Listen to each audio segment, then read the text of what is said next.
Ayon sa napanood kong video, may isang lalaki nagsalita about sa impeachment ni VP Inday Sara Duterte na ang mga kongreso na pumirma para sa impeachment ni VP Inday Sara na nagkahalaga ng 150 million. Grabe ang mga kongreso ngayon. Pera na ang hinahanap, hindi ang hustisya. Pera-pera na lang ba ang labanan nito? Paano naman ang bansa ng Pilipinas? Paano yung bansa natin? Hindi ba kayo naaawa sa mga mamamayang Pilipino?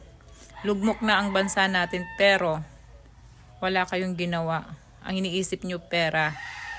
Kaya sana yung tatakbong presidente, piliin po natin yung may pagmamahal at may puso sa ating bansang Pilipinas.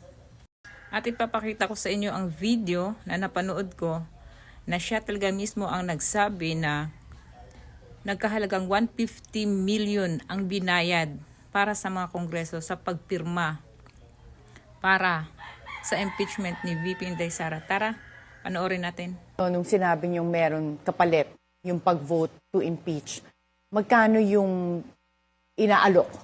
Magkano ba yung pinag-uusapan natin dito? Based on what we've heard, I'd like to make a disclaimer. This is only allegedly. Yes, and I know you keep saying I don't report news. Yeah. This is commentary. So we're also curious. That's why I don't wanna have it used against the program or us, Yes, the two of I us agree. here. But yeah, based on what we've heard, 150 million per signature of the congressman.